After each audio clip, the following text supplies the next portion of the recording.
I mean, as most of you know, Ali is one of our recent graduates from the master's program. He defended his thesis in August, and we asked him to come back and present it for a second time. And the floor will be his now. He's currently in Canada, about to start a new job and a new life. So this may be about the last time we see him, huh? Hopefully I not. actually missed his words. Did you get that job you applied for, Ali? Yes, yes. Oh, good. Congratulations. Okay. Thank you so much. I hope you get a fat salary. Working for it. Yeah, we'll get there. So what are you going to do for your academic work? Excuse me? Are you going to continue on doing PhD or something else? For now, I'm just like going to like, because I'm getting some licenses for financial like market, and after getting that, if I can like find the employer who is just going to like put me into a program specifically for that sort of work, I will be like following it. But for academia, I'm not sure for now, because like it's just starting in a new country and just trying to like finance myself is just kind of hard, you know. It's just like start with the academia right off the bat. So I'm just trying to like, you know, financially make it more stable. Okay, so Yeah. you need the bread first, then you can think of Yes. on the rest. But it's on my plan. It's in my like it's one of my plans to like follow it up, because it has a lot of merit here if I can Yes, get it. I'm sure. Yes, I'm sure. Yeah. Okay, well, it's lovely to talk to you, and this is a great opportunity to see you as well as, you know, listening what you have done here at Yaşar University. Thank you. So I assume I have to share the screen. I'm not sure. Yeah, there must be some options below which will let you share. So can you see now? Yeah. Okay. Yes. Yes. So can I begin? Yeah, definitely. The floor is yours. Sure. So thank you for being here again, and I'm going to be talking about the topic of this presentation. Actually, if you can see the name might be a bit different because it just changed in the last minute very frequently. So the topic of this presentation would be an analytical panel study on the determinants of the financial crisis and the role of the shadow economy. So in this topic, we will be having a sort of a review on the topic of the financial crisis, a very vast and big review, and we will find that intersection point that will be like at the center of our attention for this sort of topic. So as we go through this presentation, we will see the outline, which is the following. First, we start with the introduction of this topic. Then we go through the types of the financial crisis and the theories that are related to it. Then we discuss the shadow economy. What is it? What is its role? And some works that has been done in this topic. Then we will present our methodology and the data, and we go through our estimation and findings, and we finish it off with our conclusion for this topic. So as we all know,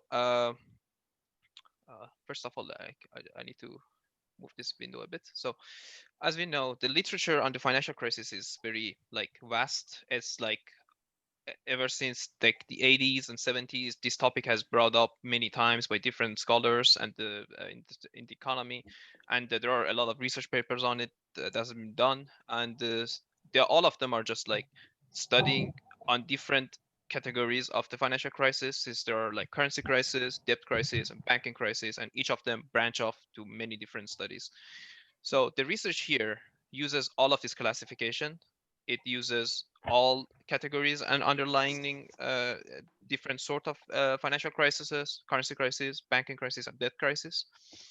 And in order to develop an empirical analysis and of the potential determinants of the financial crisis. Also, we put a lot of emphasis on the lesser used variables in the literature. We wanted to add a bit of our own touch to the study, if you will. Therefore, we went off and started using the shadow economy as one of the key focal points of this study, and the use of the internet in terms of the channel that can worsen the contagion effect.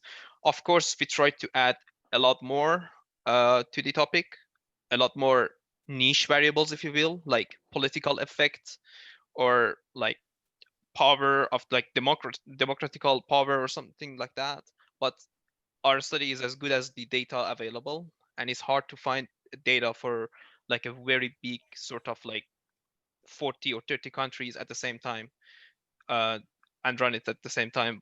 So yes, what this study achieves is the sample of this study consists of a large and diverse group of countries, which includes developed, developing, lower income countries. We just wanted it to be as unbiased as possible, as random as possible, to have a very good sort of a representation. And the period chosen for this topic is from 1990 to 2018. And especially why we're doing this, because post 2015, there aren't that many studies that cover a lot of countries for this topic. Usually we have one country, one type of economic financial crisis, like currency crisis for Nigeria, currency crisis for Turkey, but we have a lot of countries for the whole topic. So it's sort of a huge study. So this research benefits from a wide range of explanatory indicators, as we can see, gathered from the different classifications of financial crisis. Also, we included our own variables. Since we did include all of the classifications of the financial crisis, we had to use our own definition of the crisis, not the definition given by the currency crisis, for example, which is like the currency pressure index or something like that. So we had to define our own. And the methodology on this research, which is the probit model with the random effects, uses the both traits of cross-section and the time series at the same time. And we also use logit model in order to have a sensitivity testing to make sure that our results are genuine and good enough on their own. The paper emphasizes the effect of the shadow economy, and this study tries to find a relationship between the informal economy and the financial crisis.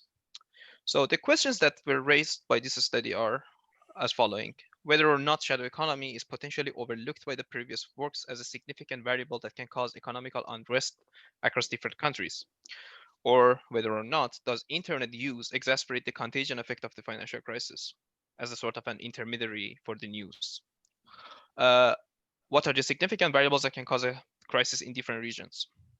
So before going there, we will start off by the financial crisis. What is financial crisis? What are the types and the theories involved in it? So different school of thoughts have different views on this topic, beginning with the monetarist school of thought, which we all know by the Friedman Schwartz. Monetary policy, they believe that the monetary policy is the root of the issue. And they believe that this monetary policy can lead to bank panics. And these bank panics are the reason behind the banking crisis. On the other hand, we have Jaime Minsky, with his financial instability hypothesis. He believes that a capitalistic economy has this trait of the financial crisis will happen in a capitalistic economy, because when the economy is doing so good for a long period of time, people would kind of get like overconfident, and they start take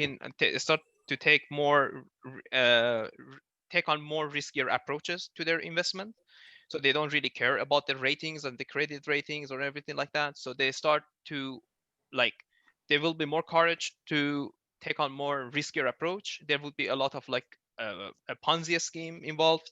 There will be sort of a bubble economy. Asset prices will be not really valued in their own merit. There would be a lot of like bubble, and there would be a lot of speculative lending as well.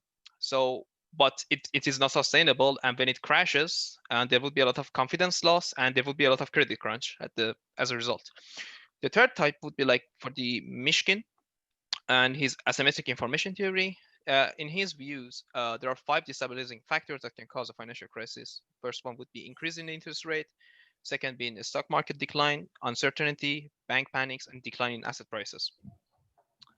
So now this flowchart here just shows us what is a financial crisis and what are the branches of the financial crisis, and each of its own groups. So currency crisis, as we all know, has 3 generation models: first one, second one, and third one.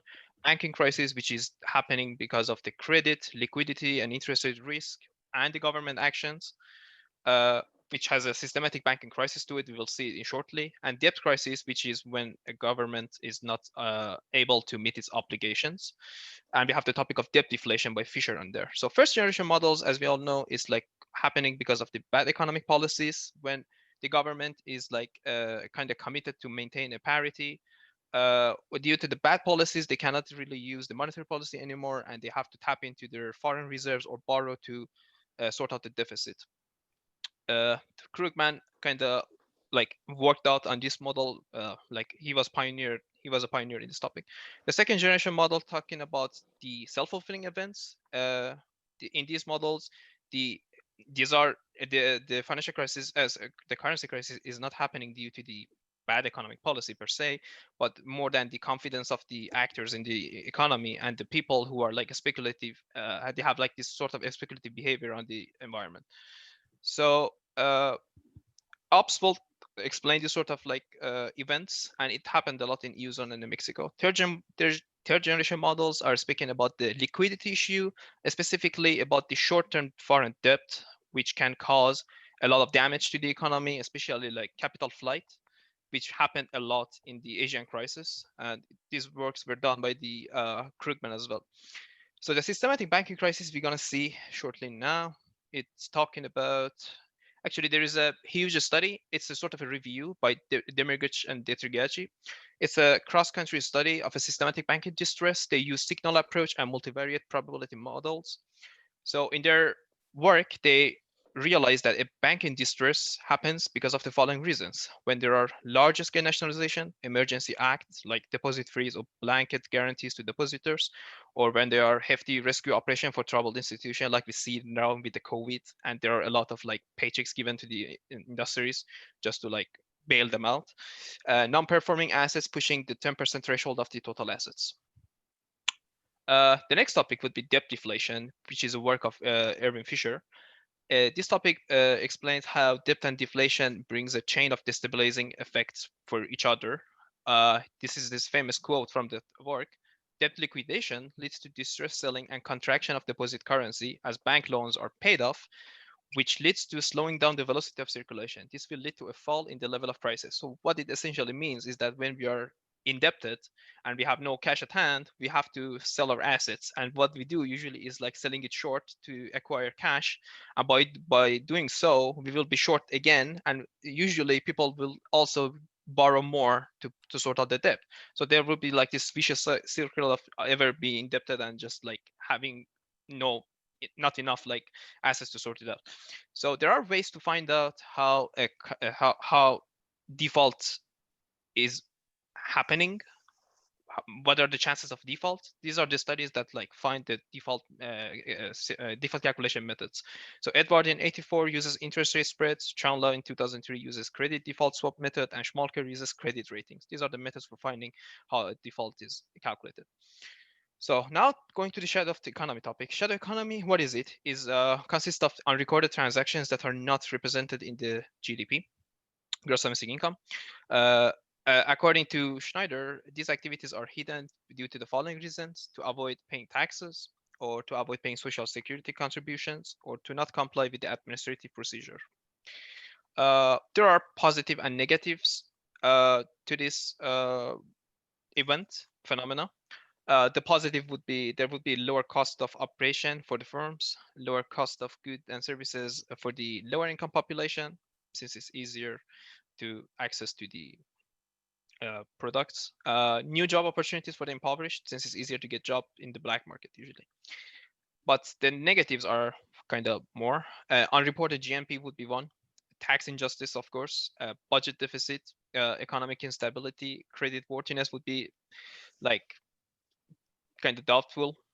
Biased employment, inflation, and income distribution reports. So, but what we know about this shadow economy, as in terms of the literature, Bose et al. In 2008 reviews a connection between improvement in banking sector and the shadow economy in 137 countries from 1995 to 2007. So the method which was used is a panel regression method like ours. The conclusion is that the negative relationship between the banking sector developments and the unofficial economy. So when the banking sector is kind of like improved, the unofficial economy or the shadow economy kind of decreases, which makes sense. Since, for example, if I'm an owner of a company and I need credit, usually I have to go to a bank. And if the bank is like kind of like heavily regulated, they will not give me enough like credit, so I have to tap into the unregulated market to acquire my funds. So that's one of the reasons. So the next one would be Bovey from 2003. covers 21 OECD countries during 1990-1999. The method of study is also panel regression. And his findings are that improvement in the institutional quality decreases the size of the underground activities. So going back to our study, now we're going to talk about the methodology and data used in our study. So sample of our study includes 36 countries, again, from different industrialization levels from Asia, Europe, and America. Data is annual from 1990 to 2018, and this data is collected from IMF, IFS, World Bank database, and Mundi Index database. The finalist version of our explanatory variables are 18 explanatory variables, but these are selected after a lot of testing and elimination. And we will explain shortly how many potential variables we had in the beginning, since we have studied other works, reviewed a lot of different literature on the financial crisis, being currency crisis, debt crisis, banking crisis. We studied what worked in those studies, and we picked what worked in their studies and put them in our studies, see if it worked for us. So we had a lot of potential variables. First, let's talk about the list of the countries. We broken down these 36 countries into 3 groups of G8, G20, OECD in terms of comparison purposes. Just wanted to make sure that we have a good comparison. But also we have a country group, which is general country group. It covers all of the countries inside it. So we have all country, G8, G20, and OECD, 4 groups. So these are the list of the potential variables. So as you can see, there are like underlying references for each one of them, which means like these are taken from these studies. So these variables kind of were significant for these studies, and that's why we just like selected them. So first one being current account, real interest rate, inflation, FDI, bank system capital, total reserves, income from natural resources, risk premium on lending, broad money growth, official rate of exchange rate, domestic credit provided by the financial sector, bank concentration of assets, shadow economy itself, broad money to reserve ratio, gross saving as a percentage of GDP, net lending and net borrowing of the government, bank non-interest income, economic globalization index, real house price annual changes, capital investment as a percentage of GDP, and short-term debt. So now we talked about the potential variables, but how do we define a crisis? Since we have a definition of a financial crisis that is like using currency crisis, banking crisis, and debt crisis. So we have everything in it. So we have to use something that's covered like a more of a macroeconomic sort of view. An economic crisis is a situation in which the economy of a country faces an abrupt downturn and slowdown in the gross domestic product rate of growth. So in this study, a crisis is defined by the following 3 points. When there is a negative growth rate in GDP, which is expected, a fall of more than 2 points in the annual GDP growth rate, for example, going from 5% to 3% in the following year, would be a crisis indicator. And also, in order to capture more precisely these events and not just capture the more, more apparent ones like the 2008, we try to do 2 or more consecutive periods of negative economic growth rate when it is matched with a decreasing value added in the industrial production index. What does it mean is, for example, for a country like, let's say, Turkey, if the growth rate is like minus. Yes. May I interrupt you just for clarification questions? I think you will ask at the end, but did you say a fall of more than 2 points in the annual GDP growth rate as an indicator? Yes. Regarding of already positive both 5% to 3% decline. 5% to 3%, for example, like which means like two different points, right? From 5 to 3 for the next following year. So it's a negative. It's not growth. Negative, but it is a sort of fall. Yes, it's a fall. Fall. If it's negative, a negative, like negative 2%, it means like it's borderline. It's like it's a problem, like negative growth rate. But going from positive 5% to positive 3% is a negative change of 2 units. Yes, for one change or consecutive changes you are talking about. Only one change from 5 to 3%. Yes. Wouldn't that be explained with the business cycle theory or business cycles, like which is a natural? Well, it is. But the system. Yes, it is. But also, luckily, we did that and we cross-reference checked it with the actual episodes of economic crises, like across the country, across the world, by the literature available.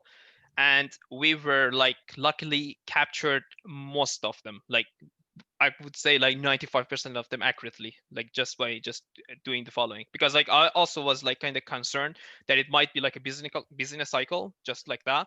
But because what I mean by that, like yes, year declining from 5% to 3%, exactly, following year from 3% to 5% back again. It could be So this is even not just like of the crisis. Ali, are you there? Is it? I think it's the connection. Oh yeah. I mean, it's still a slowing down of the economy. It could be even like just like the matter of how it's like. Ali, sorry to interrupt you. We lost your voice a little bit. Can you recap that beginning again, please? Can you hear me now? We lost your voice. Now we can hear you. Okay. So, okay. Here, the point is like when we are having a negative rate of change by 2% in the following year, it means like the economy is slowing down, just the slowing down effect. Okay. It could be, as you said, it could be a business like cyclical effect, just like for one window or two window, right? But we cross-reference checked it with actual economic crisis like in the history. Like we just put we had our years of crisis and we just like cross-reference checked it and it matched out pretty well. Also, we did the following point, which is like 2 or more consecutive periods of negative economic growth rate when it's matched with a decreasing value added in the industrial production index, which means when the industry is doing less output, like it's just the industrial production index is going down, it's also is an indicator that's like also like the industrial output is going down. So it's like sort of a slowdown in the economy. So, but it's not just 2 points. For example, as I was about to say, for a country, let's say like a hypothetical country, I'll just say Turkey. Let's say like for 3 years consecutively, the indicator says -1, -1.3, -0.4, -0.445. It's not passing the threshold of 2, but it's 3 consecutive period, and the industrial production index is negative. This is also a sign of a slowdown in our sort of crisis indicators. May I add one more thing? These things Ali didn't make them up. These are different criteria used in the literature. We just put them together. Yes. To make the best sense of the data. And then, of course, when you double check it with the existing literature, what they call years of crisis, when it's consistent, then we said it's okay. It's also, it makes difference. Which country are we talking about? For a industrialized country, yes, 2% decline from 5 to 3 is a very serious decline. But it is. Unstable, developing or emerging economies, this is something quite usual that we really observe it from year to year. It may not be any indicator of the crisis. Therefore, depending on the country or the situation, maybe from the the thing is, if I remember, what references did you have for this? Sorry, Özlem. I don't know which references did you take for this decline of GDP as an indicator. It could be some industrialized country example, or I don't know. I mean, the sort of a study that we just had, it was a review. I mean, these were done in sort of a review studies as well, like this. And the 2% is not arbitrary. There was a reason for it, I believe. And the 2% point was kind of, because as you said, like 1% could be just a cyclical effect. It just, for a business cyclical effect, just being a minute level of like difference in a year. But after some point, we were just like, we don't really like going for like 2008 every time, because like if we want to be so harsh, we would miss on so many like sort of like effects. Just the fact that it's like a slowdown in the economy, it's just like as an indicator, but like we try to be like more like comprehensive. So we just have 3 effects. So there are a lot of times that there is a negative growth rate in GDP. There are a lot of times there is a negative growth rate in general, like it's -3%. So that's like a straight up giving up the fact that it's a crisis. But like if it's like a positive change still, but it's like going down, as you said, for China, for example, some years there is like a positive 8% difference. For some year there is a slowdown of like the next following year is like a slowed down by 3%. So it's just not doing as good just not doing as good is just an indicator that is like there's a slowdown. And if you see, like, we have a downturn and a slowdown in the gross domestic. So this is our sort of our indicator saying.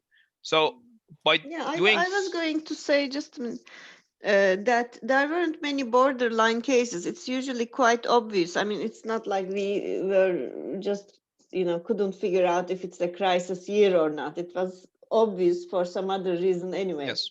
1.9. There was never that sort of debate, if I remember Yes. correctly. And also, as Ozan just said, like, we were also doubtful that it might not be true, but having checked that with the actual episodes of Crisis, it actually made us certain, because like it wasn't some arbitrary year that was like we don't know about it, but like it was actually a matter of fact, it was a crisis year. So it turned out pretty well, in my opinion, and it worked out in the end, because we also cross-referenced the work at the end with the literature as well. So may I follow? May I continue this? Yeah, Or sorry there? to interrupt you. Also, no, it's Just okay. for clarification. It's okay. By clarifying these points, we managed to capture 369 cases of crisis out of 1,305 observations. So almost like a fourth of them. So this is the methodology that we used here, is the panel limited dependent variable model. We have a binary response variable such that when a country does not have a crisis at year T, we have a value of 0. When we have a crisis at year T, we have a value of 1. So the probability of y being 1 is given by the independent variables of x. We can see the probability of y being 1 is given by this f of x prime b, which is a linear combination. So, but we don't want a linear combination because it brings us its own issues with itself. Sometimes you might have a probability function that lies outside of the range of 0 and 1, which is false for us. So that's why we need to make them nonlinear for this sort of binary response models. So that's why we use logit model and probit model. A logit model is just takes this linear combination, uses a cumulative logistic distribution function to the following format of the exponent, and uses it. But it can also be shown that the log of odds, which is the odds ratio set, is a natural log of like the probability of the crisis happening over of it not happening. For the probit model, it uses a cumulative standard normal distribution function with the integral format, and you can see the predicted probabilities are limited between 0 and 1. This makes it between 0 and 1. Otherwise, in a linear format, it might lie outside of 0 and 1.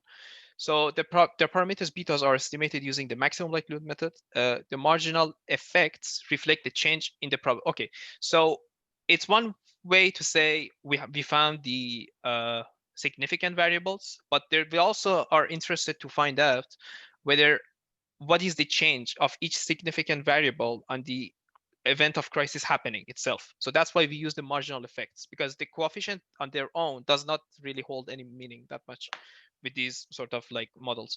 So the marginal effects reflect the change in the probability of y being 1 given a unique change in an independent variable x. For example, if the house price changes by 1 unit, what is the like 3% change in the crisis happening? For the logit and probit models, the marginal effects are given by the explanatory variable as for the following. It's all done by the computer. They're not anything done by hand, thankfully, otherwise it would be hard. The marginal effects will be different for the different values of explanatory variables. They're usually calculated for the average values of the explanatory variables, for example, at the mean. However, when the explanatory variable is a dummy variable, they're calculated with the base year set at 0, like the 100. But thankfully, we don't have a dummy variable. It's all continuous.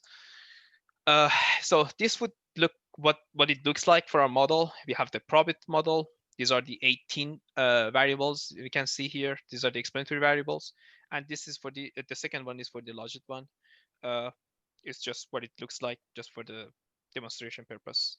So we have 18 variables like lag of inflation, stock market cap, exchange rate, FDI, NPI, current account, shadow economy, internet, and the rest of them, which we'll go through them. So as we said, we have a lot of potential variables like pulled from different studies. but we don't know which one of them is going to work for us at the beginning. So we have to eliminate the non-significant ones, because if we just put too many non-significant variables into our study, it will decrease the insignificant. It will increase the insignificance of our variable, our estimation, and makes it hard. And it also takes a lot of degrees of freedom. So we have to be careful and drop out the variables that are not working. So some of these variables are dropped because a lot of similar variables have been used and they can just like be replaced for efficiency purposes. Some of them just like missing data entries, and the data is very hard to find when we are talking about a country like Nigeria compared with China, because first and foremost, they are not forthcoming with the data a lot of times. Like banking data and financial data is very shady at best. Like even like some point of time, like for 1990, like some country has a data, some country doesn't have a data. So, and if you put it at the same time, since the estimation kind of works like this, if you have a country at the year 1990, and if it's missing 1 point of data, even 1 point of data, it will exclude it altogether. So it's very hard, and we have to like be careful what we pick and choose. Some of them are just like correlated with other variables. Some of them have missing data, and some of them have significance issues, as we can see in here. So we done a correlation test to find out what we should drop, what we should keep. And also, of course, there is a correlation level always, but we don't want any correlation level more than 50% or 55%. That's why we are interested in dropping the variables that are heavily correlated. We have done it with the correlation matrix, which is very easily done by the EVUs. You can find it. But it doesn't mean that the correlations are like, for example, if I have taken one variable out of this group, it doesn't mean this is done for the same group. So each of them are done independently. The variables are excluded independently. Since the variables are different, you can see for the 4 groups, these variables are excluded. We picked the one that like caused the less trouble. Okay, so we have 18 variables. We make sure that these are not correlated, so statistical properties are respected, and the answers can be like kind of like meaningful at the beginning. So these are the panel probability regression variables that are like given here. These variables are the significant variables that came out of this regression. So for the all country groups, the first lag of inflation is significant. Why we use the lag of inflation, not the inflation? Of course, we use the inflation itself. Inflation is significant, but we were kind of interested to see what is the effect of the expectation of the people on the inflation, since we know there is a behavioral effect on the inflation. And we thought maybe like if me being a consumer, knowing like I'm living in a sort of a country that's like having this sort of episodes of like ever increasing inflation, it would change my habit of like consumption. So the lag of inflation is kind of significant for this. Exchange rate is significant. Shadow economy is near border of 10% significance. That's why it's like with an asterisk. It's not exactly significant, but it's very close.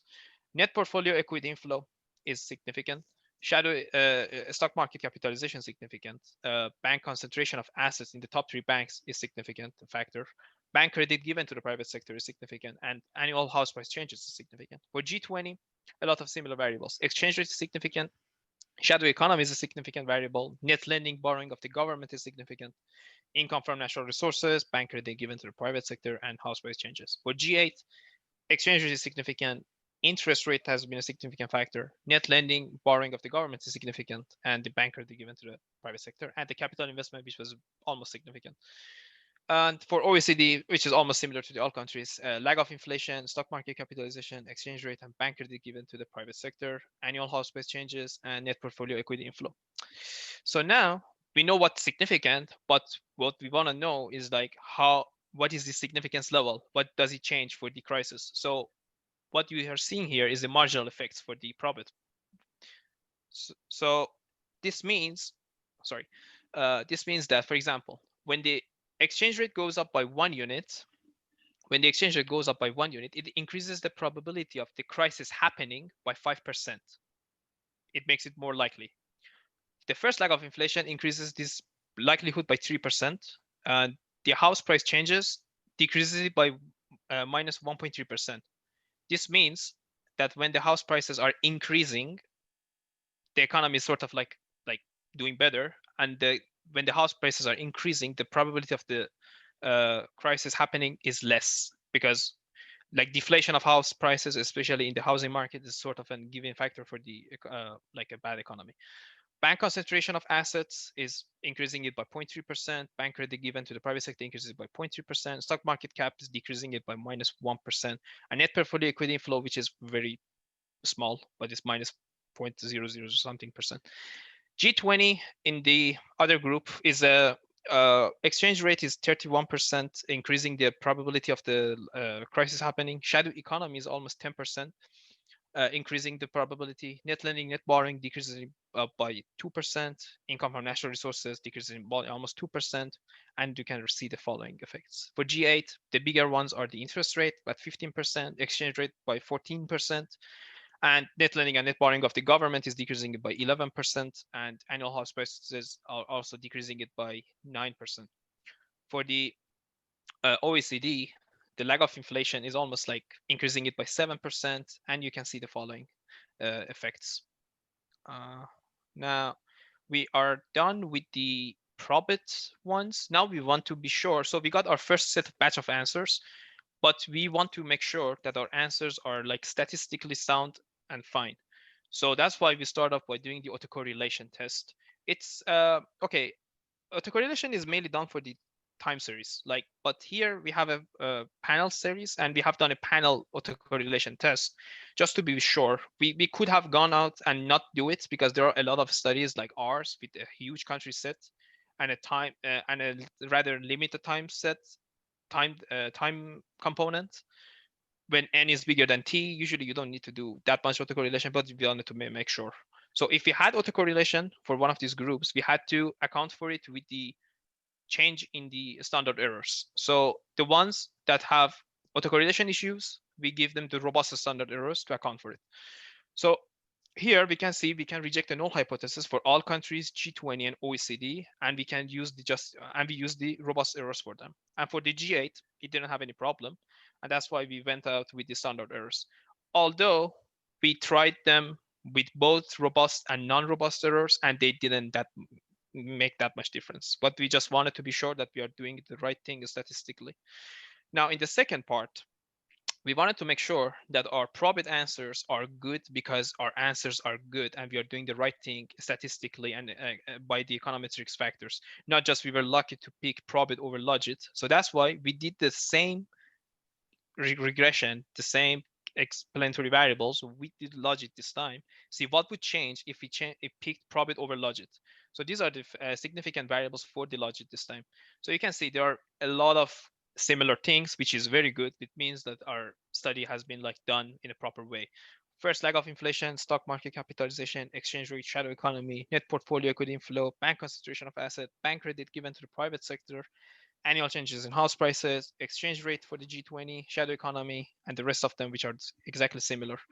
G8, exchange rate almost significant, interest rate, capital investment, net lending, net borrowing of the government, bank credit given to the private sector, annual changes in the house prices. For OECD, being first lag of inflation, stock market capitalization, exchange rate, net portfolio equity inflow, and interest rate, and the rest of them, which are exactly similar like last time. So now again, we want to see what is the effect of each unit of these explanatory variables on the crisis itself. And if you remember the past table, the effects are also almost near identical, not almost, but near identical. For example, the first leg of inflation increases the probability of the crisis happening for all countries by 3%.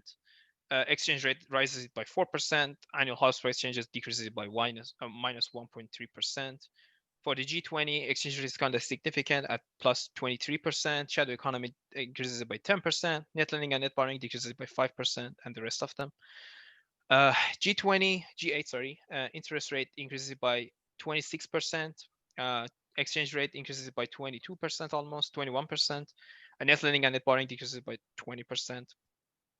For OECD, the bigger ones are again first lag of the inflation, stock market capitalization, and exchange rate. Okay, so now we have our probit answers, we have our logit answers, we know what's significant, we know what's the rate of effect on the crisis.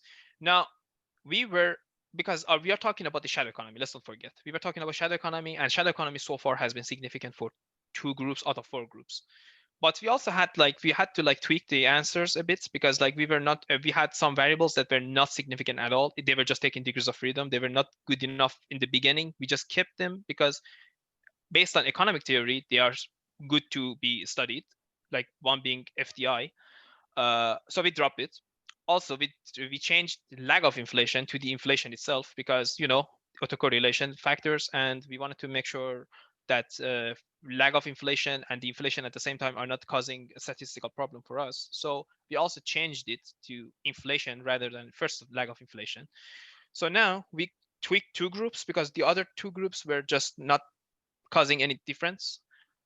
First group, which is the all country groups. Now, by doing these tweaks and changes, the inflation is now significant, which is expected because lag of inflation was significant. Shadow economy is significant, which was border significant last time. This makes it significant in three group. And shadow net lending and borrowing is like almost significant. For OECD, inflation is significant, and shadow economy now it becomes a significant factor. So sorry, this makes it three groups because last time it was only significant in one group there before doing this. Net lending and borrowing for the government is almost significant. So what does this mean is like we have introduced shadow economy in this study, and we were kind of fascinated about this effect.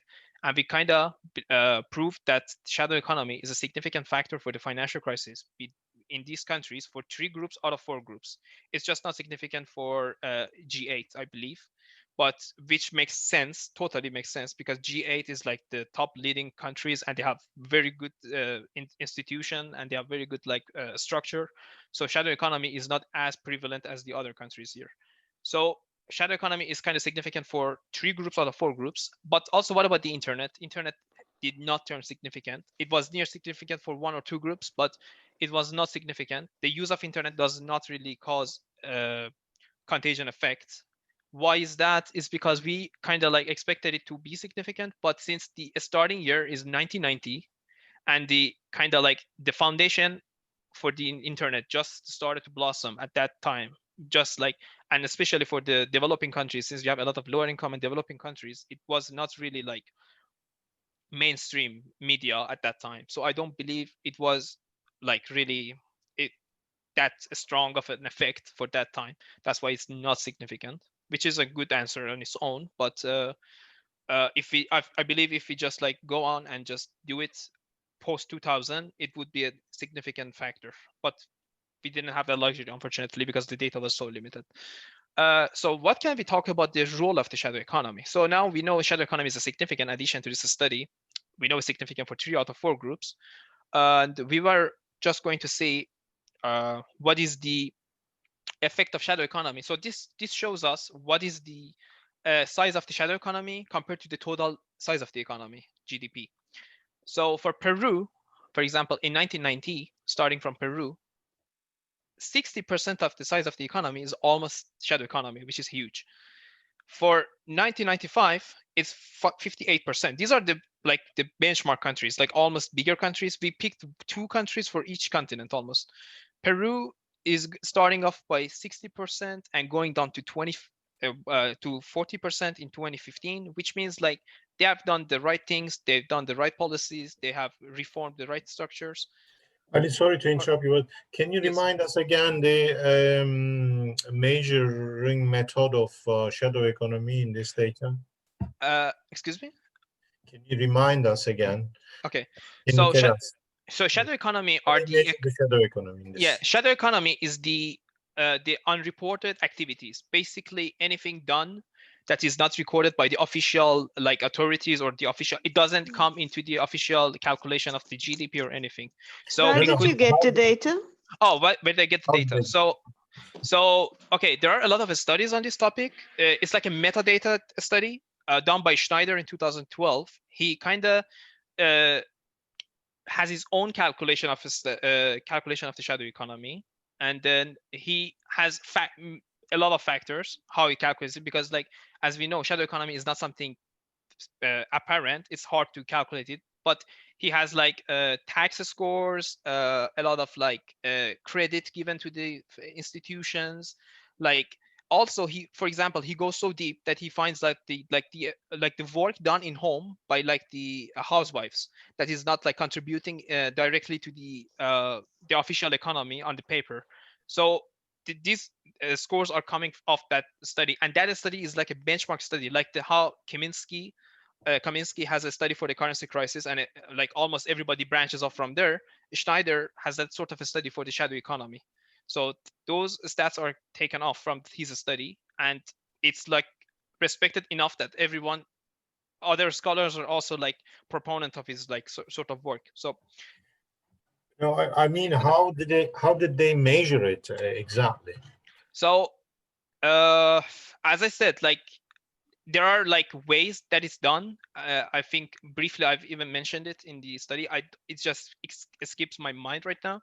But one of them being like they use like different factors like tax calculation, tax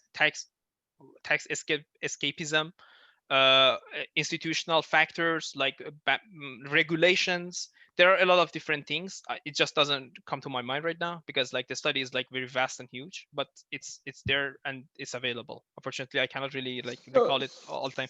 So the data, I mean, the variable you used for shadow economy was an index, in fact, right? Yes, it was an index. Indeed, it was an index, and it's like as I said, it's like a benchmark for this sort of like studies. It's also available in a lot of like data centers, data for the bank data or data banks that you can find it. It is where they reference it is that study, and that's why I taken it because like it was referenced from that data center straight off to that study, and I was like lucky enough to find it, and the data were given based on that study. So yeah, so unfortunately I cannot really recall how many factors they have because it's plenty. I remember tax being one of them, institutional regulations, like even like freedom from like corruption or as like property rights and these sort of things. All of them are just like included in this sort of study. There are a lot of non-direct economical factors that are like put into it, so that's why it's just like it's a study on its own. Okay. So yeah, for Brazil, which is the second country, there is like starting off from 50% of the size of the economy going down to 33%. As we can see, there's a trend of declining for these countries, which is like it's better or towards like by passing the time. So the third country, which is the Thailand, for the first country in the Asia, starting by 55% in 1990, but it goes down to 47% in 2015. For Philippines, starting by 45% in 1990, going down to 28%. For Russia, starting up for 40%, goes down to, it fluctuates a bit, but it goes down to 33%. Turkey, unfortunately, being the second highest country in the European region, 35%, almost 36% of the size of the economy, it was shadow economy during 1990. But it goes on to 27%, which is kind of respectable change. But you added the benchmark country like Switzerland, which is like very stable at 7%, which is like, you know, how especially a lot of these countries have a huge dip after the European Union came to be, because before European Union, you could see a lot of countries that have like huge spikes in their shadow economy. And after the European Union came to be, a lot of structural changes and a lot of regulation were put in place. So it's like a sharp decline right after the European Union. So it shows like the positive effect of this sort of union.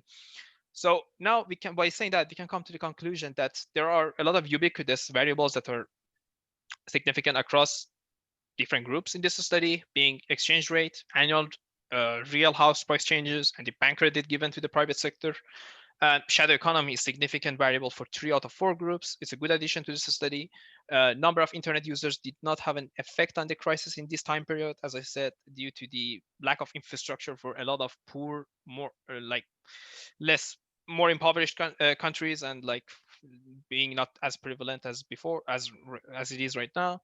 Inflationary expectation, net portfolio equity inflow, income from natural resources, bank concentration of assets, stock market capitalization, and real interest rate are group-specific variables.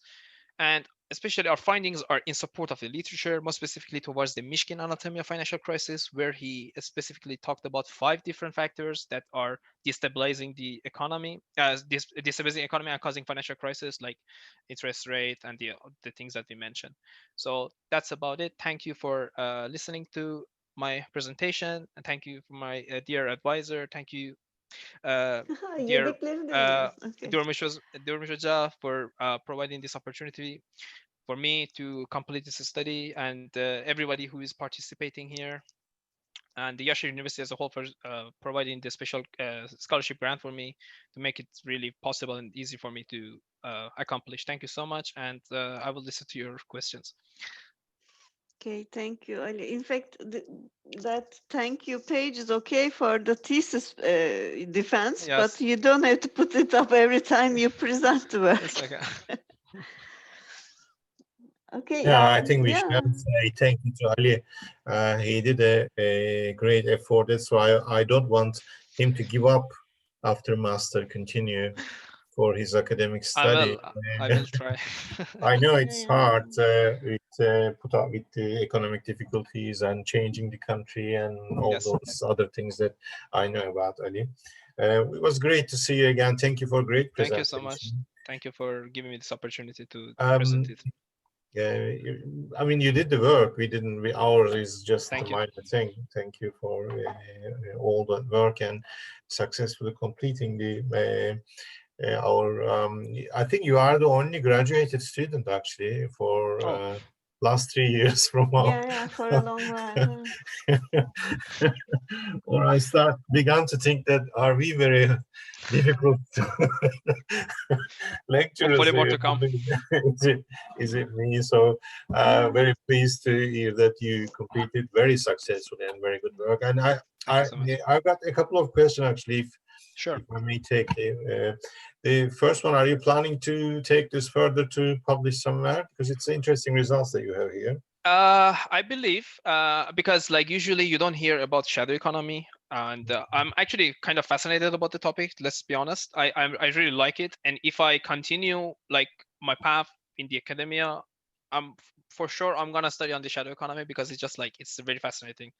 And also I'm coming from Iran. I'm coming from Iran, and it's like all shadow economy, so it's just like it's like music to my ears.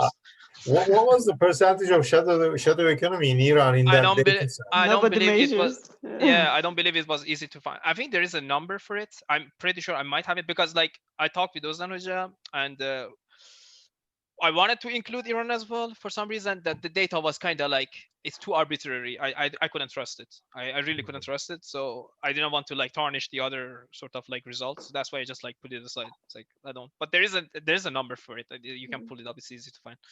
I don't believe it's that good, but. Okay. The other things from your presentation, actually, you told us. Well, I think it was in TOBIT results.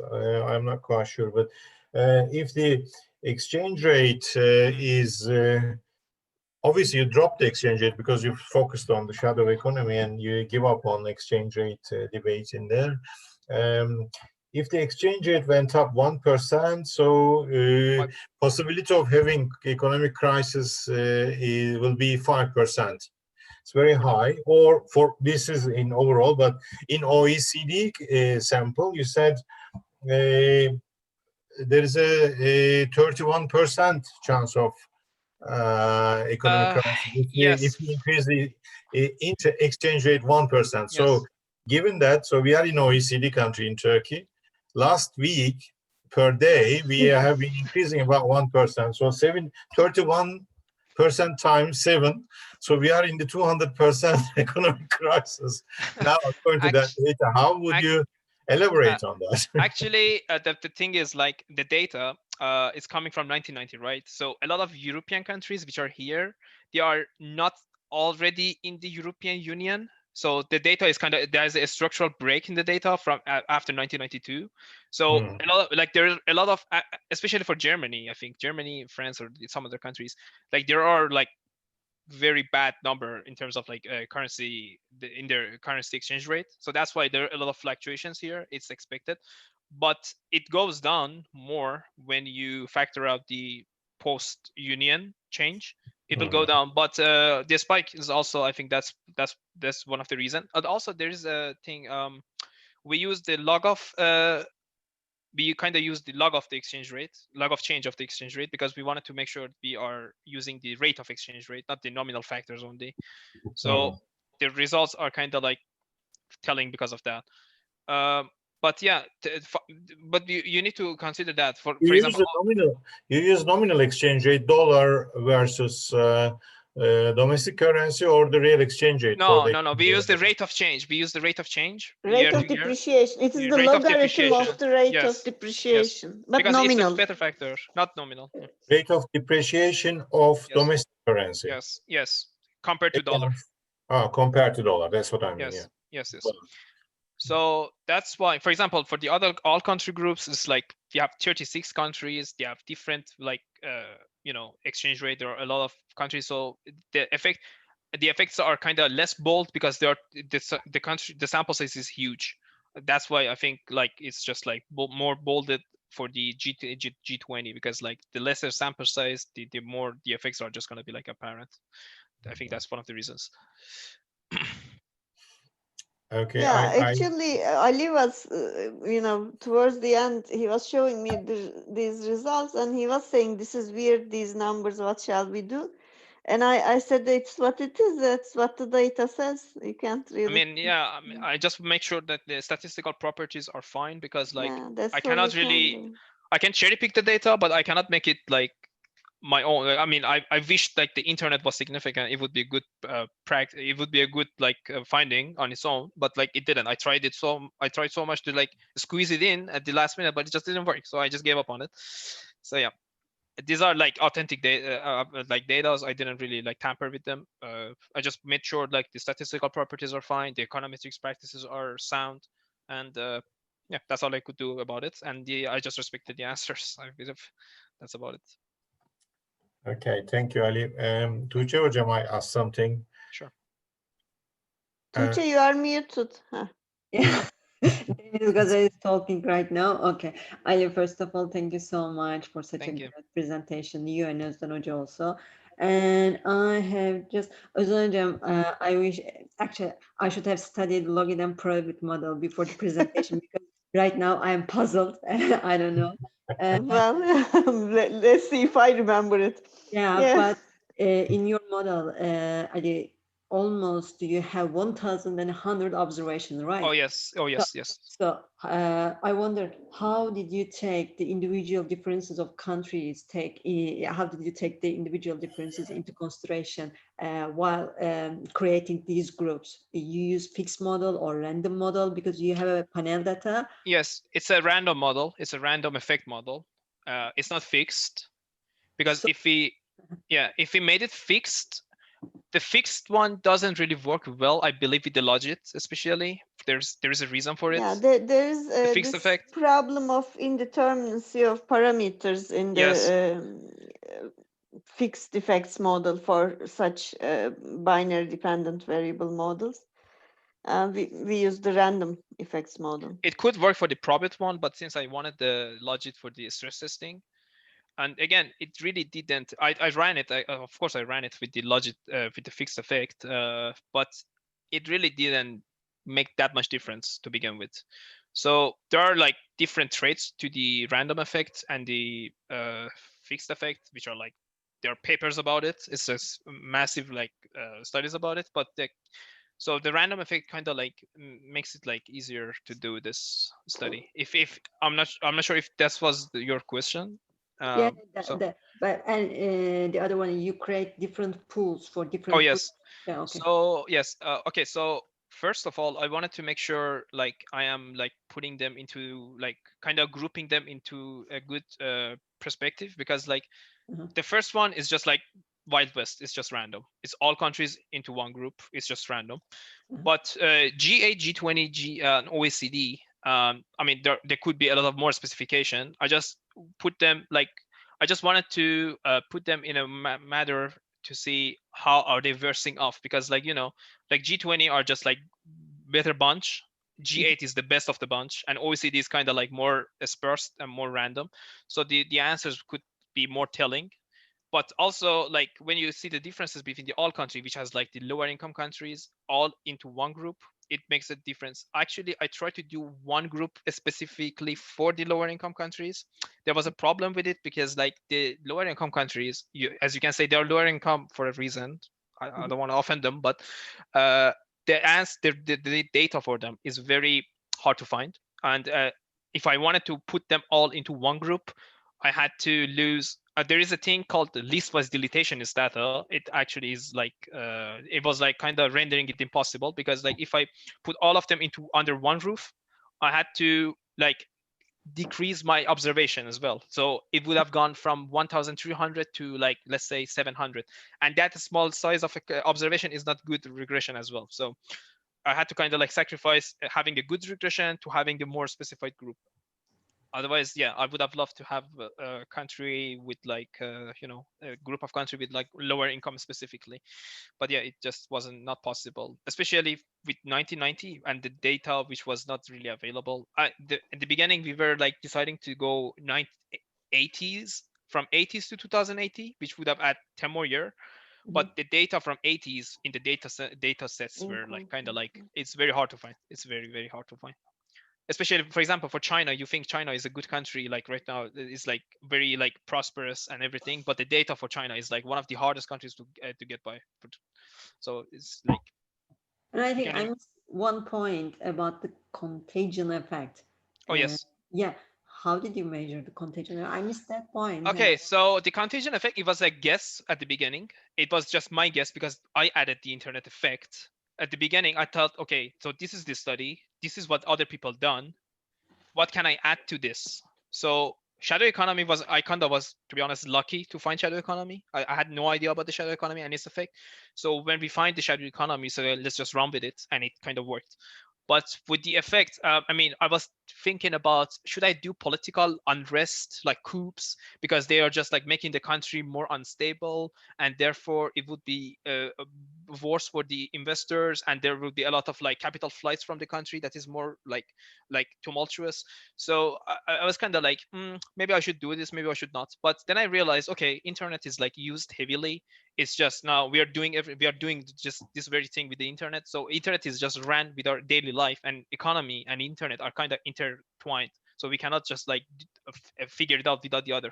But I realized like these papers are not doing, most of them are just like older papers. They are not taking the effect of internet into account. So I thought maybe I should like find a way to put internet into this perspective. Like what could be the internet effect in the financial crisis? Of course, one of them would be like by providing work.